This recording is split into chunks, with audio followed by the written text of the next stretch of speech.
नमस्कार, मैं राजेंद्र कानूनगो state update में आपका स्वागत करता हूं। मेरे साथ प्रदेश के वरिष्ठ पत्रकार और राजनीतिक विश्लेषक डॉक्टर शिशिर उपाध्याय उपस्थित हैं। मैं उनका स्वागत करता हूं। आज विधानसभा का पहला दिन था, विधानसभा सत्र का, जो कि अंतिम सत्र है, उसका पहला दिन था। और ये सत्र जो है पक्ष और विपक्ष दोनों की परीक्षा की घड़ी का सत्र था। लेकिन इस सत्र में कुछ ऐसा नज़र नहीं आया कि जो ज्वलंत मुद्दे थे आदिवासियों से संबंधित और दूसरे से संबंधित दूसरे जो मुद्दे थे वो ढंग से उठ नहीं पाए और सत्र हंगामे की भेंट चढ़ गया। तो मैं डॉक्टर शिशिर उपाध्याय से मैं जानना चाहता हूं कि विधानसभा सत्र की आज की कार्रवाई जो आपने देखी हुई है, तो उसमें आपने को क्या दिखा और क्या नज़र आया? स्टेट अपडेट के दर्शकों का स्वागत है। और जिस तरह से आपने बताया, मध्य प्रदेश में आने वाले समय में चुनाव है और भारतीय जनता पार्टी हो या कांग्रेस हो, यह सत्र उनके लिए करो या मरो के लिए था और इसमें अपने शक्ति प्रदर्शन, जनता के बारे में कितने संवेदनशील है वो दिखाना था।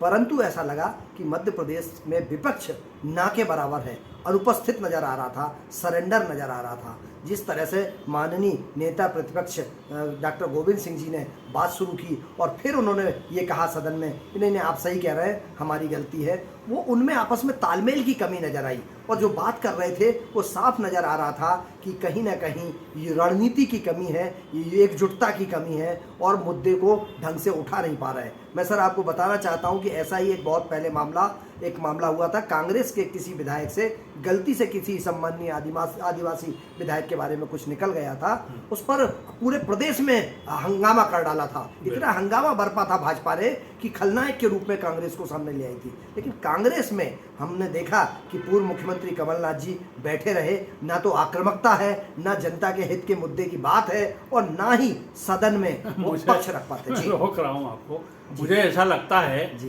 कि एक बोले नहीं जी और दूसरे बोले तो ऐसा बोले कि वो किसी को समझ में आया नहीं कि वो क्या बोल रहे हैं। बिल्कुल। तो यदि आप इस बात से सहमत हो तो अपनी बात को बिल्कुल बिल्कुल सर। एक तो बोले नहीं, मौन रहे, दूसरे बोले तो क्या बोल रहे हैं किसी को पता नहीं था। और जिस तरीके से कोई रणनीति, आप सोचिए कि वंदे मातरम, जब हम राष्ट्रगान शुरू होता है विधानसभा का और ये सत्र शुरू होता है, पूर्व केंद्रीय मंत्री श्रद्धेय कांतिलाल भूरिया जी हैं, मध्य प्रदेश विधानसभा में सदस्य हैं, वो जब शुरुआत होती है, लोग कहते हैं सदन की शुरुआत होती है तो राष्ट्रगान से होती है और ये परंपरा रही है। शुरू हो गए, उसको इन्होंने मौका दिया और उसके बाद आपने ध्यान दिया होगा सदन में सर, हमारे दर्शक भी जानेंगे कि कांतिलाल भूरिया जी अपनी बेंच से उठे ही नहीं, एक शब्द नहीं बोला। मतलब वो हाथ में, सत्ताधारी दल के हाथ में मुद्दा देना चाहते थे और मुद्दा देके चुपचाप बैठ गए। और ये कहीं ना कहीं लगता है कि कांग्रेस लड़ तो रही है लेकिन कंधे पर बंदूक वो सत्ताधारी दल के ऊपर नहीं रखे हुए हैं, वो अपने ऊपर अपने ही निशाना साधती है, अपना ही सबसे ज्यादा नुकसान करती है। और आज यही नजर आया,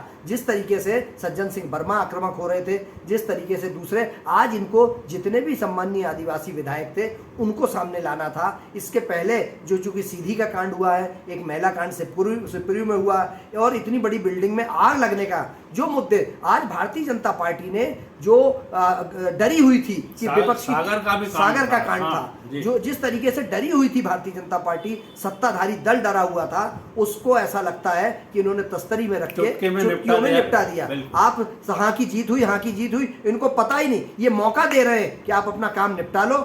सदन पूरे सदन में पूरे टाइम में सिर्फ ये आसंदी के सामने जाके गर्भगृह में हंगामा करते रहे और अध्यक्ष जी ने जो है वो पूरी कार्यसूची उस बीच में निपटा दी और इनका हंगामा भर होता रहा। तो आगे आपको क्या लगता है कि आने वाली रणनीति आगे इसके बाद क्या हो सकती है कांग्रेस की? मुझे तो ये लगता है सर कि कांग्रेस बिखरी हुई नजर आ रही है। कांग्रेस में आप देखिए कि कमलनाथ जी के पास कुछ माननीय विधायक खड़े थे, कुछ विधायक लक्ष्मण सिंह जी अपनी सीट से उठे नहीं और कांतिलाल भूरिया जी अपनी सीट से उठे नहीं, उन्हीं के साथ बगल में कुछ और विधायक ऐसे बैठे हुए थे, वो नहीं उठे। आरिफ मसूद जी और कुछ अन्य लोगों के साथ अलग से बात कर रहे थे। वहाँ सदन का जो दृश्य देखा जा रहा था, जबकि जब मुख्यमंत्री जी ने अपने संसदीय कार्य मंत्री से बात कर रहे थे, सारे विधायक उनके पास पहुंच के कि कैसे विपक्ष को अपने को शांत करना है और कैसे इसका मुकाबला करना है, ये रणनीति बनाते नजर आ रहे थे।